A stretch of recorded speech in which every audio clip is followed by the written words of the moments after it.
Bayangkan sebuah kisah yang terasa mustahil. Ikatan suci antara ibu dan anak yang seharusnya penuh kasih sayang justru bergeser menjadi romansa terlarang. Bagi sebagian orang, cerita seperti ini mungkin hanya ada di film atau legenda. Namun, kenyataannya beberapa publik figur benar-benar menempuh jalan berliku itu. Bagaimana bisa para publik figur ini berani melewati batas sakral? Siapa sajakah artis atau publik figur yang nekat melakukan ini? Sebentar lagi kalian akan mengetahuinya. Fenomena ini mengundang diskusi panjang, bukan hanya soal sensasi, tetapi juga menyangkut sisi psikologi, budaya, dan norma sosial. Psikolog klinis sekaligus penulis buku Intimate Relationships, Dr. Rowland Miller menyebutkan bahwa kedekatan emosional yang intens dapat memicu apa yang dikenal sebagai genetic sexual attraction, fenomena langka ketika hubungan orang tua anak bisa beralih ke ranah romansa. Namun, para ahli tetap menekankan, konteks budaya dan moral akan sangat memengaruhi penerimaan masyarakat terhadap fenomena ini. Sebelum kita ulas lebih lanjut, silahkan subscribe channel Sorot Poin agar tak ketinggalan video menarik kami selanjutnya. Baiklah, mari kita telaah 4 kisah yang sempat menjadi sorotan ini.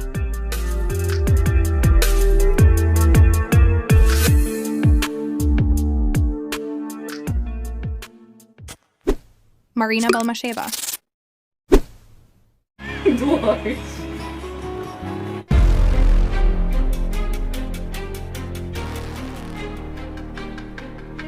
Bayangkan sebuah kisah nyata yang terasa seperti fiksi gelap.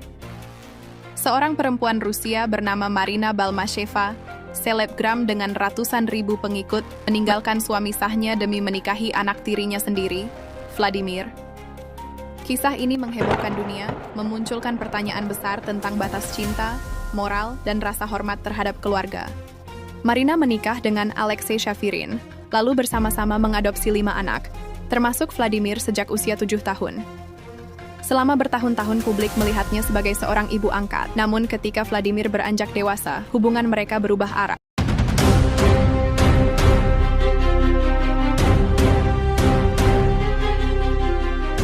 Mantan suaminya, Alexei, menuturkan dengan getir bahwa Marina merayu anak tirinya bahkan ketika rumah tangga mereka masih utuh. Dari pengakuannya, perselingkuhan itu terjadi di dalam rumah yang sama, sesuatu yang baginya jauh lebih menyakitkan dibanding perselingkuhan biasa. Tahun 2020, Marina resmi menikahi Vladimir. Tak lama setelah itu, ia mengumumkan kehamilan dan kini mereka sudah memiliki 2 anak bersama. Hubungan ini membuat publik terbelah, namun lebih banyak menuai kecaman. Foto lama Marina bersama Vladimir saat kecil kembali viral dan justru dianggap sebagai bukti betapa janggalnya kisah cinta mereka. Banyak warganet menyebutnya menjijikkan.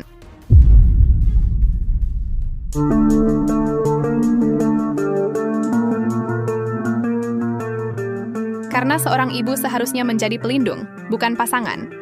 Reaksi keras datang dari berbagai sisi. Mantan suaminya mengaku tidak akan pernah bisa memaafkan perbuatan itu. Masyarakat menuding Marina menghancurkan makna keluarga demi keinginan pribadi. Para pakar pun menilai hubungan ini berpotensi menjadi contoh buruk karena menunjukkan penyalahgunaan dinamika kekuasaan dalam keluarga. Dari perspektif psikologi, cinta yang tumbuh dalam relasi ibu anak angkat dapat dipandang sebagai bentuk pelanggaran terhadap norma universal yang menjaga keamanan emosional keluarga. Marina sendiri tidak menyesal. Ia menyebut dirinya bahagia, bahkan menegaskan sudah menyiapkan perjanjian pranikah demi melindungi aset pribadinya. Baginya, kebahagiaan saat ini lebih penting daripada kecaman publik. Namun benarkah kebahagiaan yang lahir dari pengkhianatan dan kebingungan peran bisa bertahan lama? Andhika Gumilang dan Melinda D.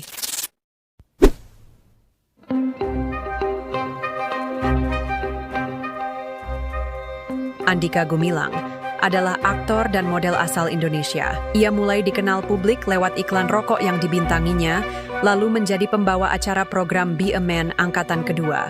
Karirnya juga merambah ke dunia film, seperti film berjudul Hantu bersama Dea Ananda, serta film horor bersama Angie Virgin dan Sheila Marcia Joseph. Menariknya, peran Andhika di film horor itu awalnya bukan untuknya, melainkan untuk Samuel Zilguin. Namun karena terjadi konflik antara Samuel dan pihak produser Indika Entertainment, peran itu akhirnya jatuh ke tangan Andhika dan menjadi salah satu titik penting dalam perjalanan karirnya. Melinda D adalah mantan eksekutif Citibank yang sempat menjadi sorotan nasional karena kasus penggelapan dana nasabah. Hidupnya penuh kontroversi dari operasi plastik, implan payudara yang bahkan sempat dilaporkan bermasalah saat dirinya mendekam di penjara, hingga gaya hidup mewah yang kerap dipamerkan.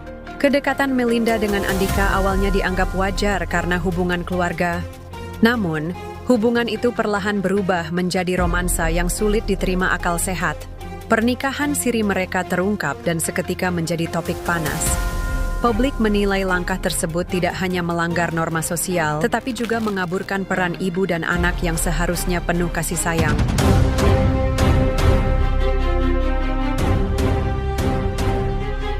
Bahkan yang membuat publik tercengang adalah pengakuan langsung Melinda D, yang ternyata saat dinikahi Andika Gumilang statusnya masih menjadi istri suami terdahulu, Adus Ali.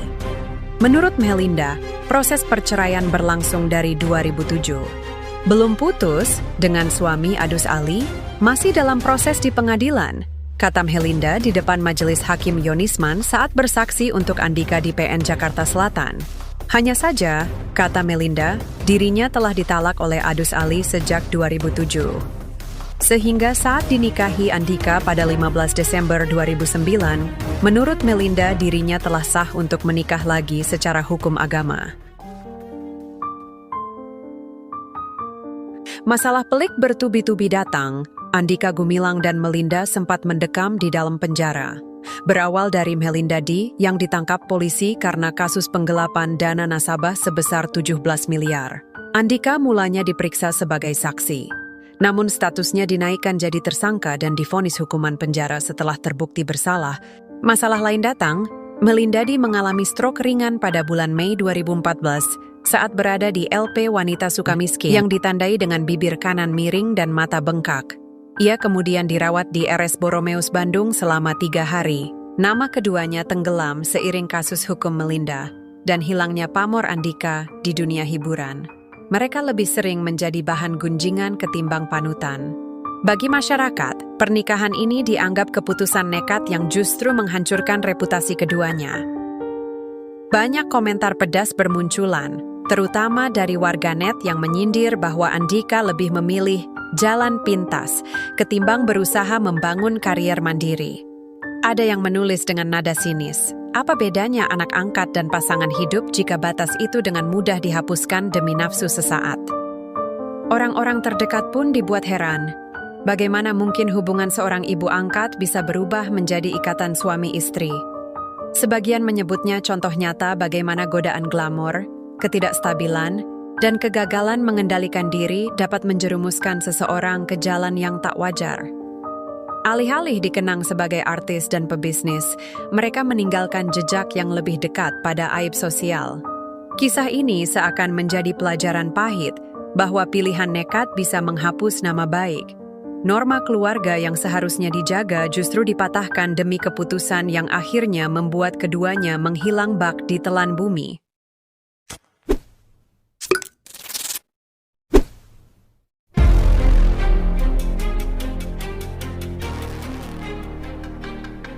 Bagi pencinta sepak bola, nama Ismet Sofyan tentu sudah tak asing lagi. Pemain kelahiran Aceh ini dikenal sebagai bintang Persija Jakarta, sekaligus penggawa tim nasional Indonesia. Ismet Sofyan, luar biasa kita saksikan, jauh dari luar kota. Namun, bukan hanya kelihayannya di lapangan yang menarik perhatian, kehidupan pribadinya juga penuh cerita. Beberapa waktu lalu, publik digemparkan oleh kabar rumah tangganya. Cut Rita, perempuan yang mengaku sebagai istrinya, membeberkan kisah mengejutkan.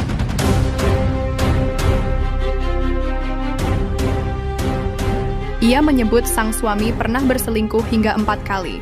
Cerita semakin heboh ketika Rita mengungkap masa lalunya. Sebelum menikah dengan Ismet, ia sudah pernah berumah tangga. Saat itu, Ismet justru merupakan anak angkat yang ia besarkan bersama suami terdahulu.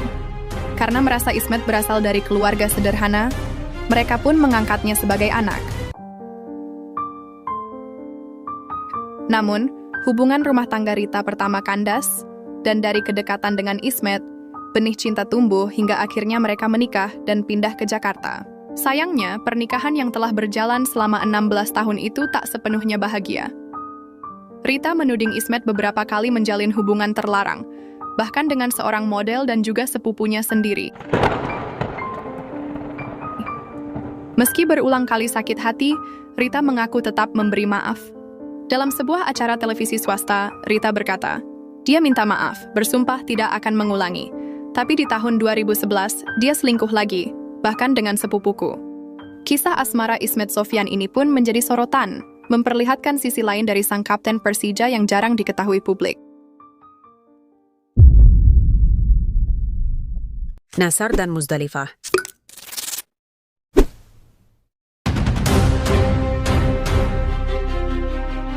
Rasanya tak ada orang yang tak kenal dengan nama satu ini, apalagi bagi para pecinta dangdut. Nassar Fahad Ahmad Sungkar atau King Nassar. Sosoknya mulai mencuri perhatian saat masih remaja, ketika ia mengikuti ajang pencarian bakat kontes dangdut Indonesia KDI di TPI. Dengan suara khas dan gaya panggung penuh energi, Nassar berhasil menjadi runner-up, dan sejak itu namanya melesat di industri musik dangdut. Pria asal Bandung ini dikenal ceria, penuh gaya, dan punya goyangan khas yang mirip legenda dangdut Rafiq. Seiring popularitasnya, ia tampil di banyak acara televisi, bahkan dipercaya menjadi pelatih vokal di Dangdut Academy, serta komentator bersama Soimah dan Ivan Gunawan. Puncaknya, tahun 2017 ia meraih penghargaan Indonesian Dangdut Award sebagai penyanyi dangdut solo pria terpopuler, menegaskan posisinya sebagai salah satu ikon dangdut modern Indonesia. Muzdalifah, lahir di Tangerang, dikenal sebagai pengusaha sukses dan sosialita dengan gaya hidup glamor. Namanya mulai diperbincangkan luas setelah menikah dengan pengusaha kaya Haji Nurman.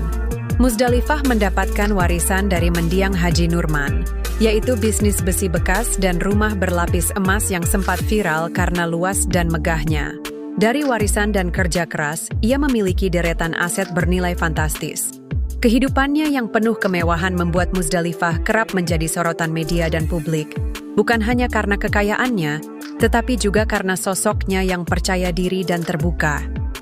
Hubungan antara keduanya bermula ketika Nassar dekat dengan keluarga besar Nurman, bahkan disebut sebagai anak angkat. Pada tahun 2012, Nassar memutuskan menikahi Muzdalifah demi memenuhi wasiat dari ayah angkatnya. Pernikahan tersebut digelar dengan sangat meriah, bahkan berhasil mencatatkan rekor muri sebagai pengantar pengantin terpanjang di Indonesia. Bagi banyak orang, pesta itu adalah gambaran kemewahan yang spektakuler, namun juga meninggalkan tanda tanya besar. Mengapa seorang penyanyi muda penuh talenta memilih menikahi sosok yang dianggap ibu angkatnya sendiri? Seiring waktu, rumah tangga mereka tidak berjalan mulus.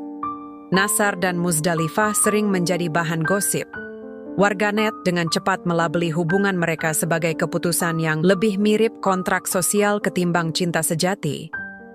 Ada pula yang menyindir dengan kalimat sinis, Nassar menikah bukan karena cinta, tapi karena alamat rumah yang megah. 3 tahun setelah pernikahan megah itu, tepatnya pada tahun 2015, rumah tangga Nassar dan Muzdalifah berakhir dengan perceraian. Perceraian ini hanya memperkuat cibiran publik yang sejak awal sudah ragu dengan niat Nassar. Warganet ramai-ramai menyebutnya bukti bahwa keputusan itu memang tidak dilandasi rasa cinta yang tulus, melainkan kepatuhan pada tradisi dan mungkin juga keuntungan sesaat. Setelah berpisah, Muzdalifah kembali menjalani hidupnya dengan aktivitas sosial dan bisnis, sementara Nassar tetap melanjutkan karir di dunia hiburan dengan citra sebagai entertainer serba bisa. Kisah Nassar bukan hanya tentang cinta yang kandas, tetapi juga tentang bagaimana seorang selebritas bisa membuat keputusan pribadi yang langsung jadi konsumsi massal dan meninggalkan jejak panjang di mata publik. Ia mungkin tetap bersinar di panggung, namun bayang-bayang dari pernikahannya dengan Muzdalifah selalu menjadi cerita sampingan yang membayangi perjalanan karirnya. Kasus-kasus ini menyingkap paradoks besar. Cinta memang bisa tumbuh di ruang yang tak terduga, tetapi akankah ia tetap disebut cinta jika melukai tatanan sosial yang membesarkan kita? Disebut paradoks karena ada 2 hal yang saling bertentangan namun muncul dalam satu peristiwa. Di satu sisi, cinta sering dipahami sebagai perasaan tulus yang bisa hadir tanpa batas ruang, waktu, atau status. Ia bisa tumbuh di tempat yang tidak disangka, bahkan dalam relasi ibu angkat dengan anak angkat, atau ayah tiri dengan anak tiri. Dari kacamata pribadi, mereka mungkin menganggap perasaan itu sahih sebagai cinta. Namun di sisi lain, cinta dalam bentuk tersebut justru bertabrakan dengan norma sosial, budaya, dan moral yang mengikat masyarakat. Keluarga adalah ruang yang sakral, tempat rasa aman dan peran dilindungi. Saat ikatan keluarga dilanggar dan diubah menjadi hubungan romantis, maka yang seharusnya menumbuhkan rasa hormat justru melukai tatanan sosial yang telah membesarkan kita. Paradoksnya terletak pada benturan itu. Cinta yang sejatinya dianggap mulia dan suci berubah menjadi sumber kecaman karena lahir di ruang yang seharusnya steril dari romansa. Jadi, apakah itu benar cinta atau sekadar hasrat yang dibungkus dengan alasan cinta? Bayangkan sebuah dunia di mana batas-batas suci keluarga tidak lagi dihormati, di mana kasih seorang ibu yang semestinya penuh perlindungan justru dipelintir menjadi romansa. Terasa asing, bahkan menyesakkan, bukan? Namun inilah kenyataan pahit yang muncul ke permukaan ketika sejumlah public figure memilih jalur yang bagi sebagian besar masyarakat dinilai tak wajar, menikahi sosok yang berperan sebagai ibu. Masyarakat bertanya-tanya, apa yang sebenarnya mendorong mereka hingga melanggar norma yang sedemikian kuat tertanam? Lalu, apa solusi yang bisa diambil? Pertama, pentingnya memperkuat pemahaman tentang peran keluarga melalui pendidikan moral sejak dini. Kedua, tokoh publik semestinya menjadi teladan, bukan justru perusak batas. Ketiga, bagi masyarakat, jangan berhenti bersuara. Tekanan sosial sering menjadi filter yang mencegah perilaku menyimpang berkembang. Pertanyaan yang tertinggal kini adalah, apakah kita akan membiarkan kisah seperti ini menjadi biasa, atau menjadikannya peringatan agar tidak ada lagi yang menukar kehormatan dengan sensasi?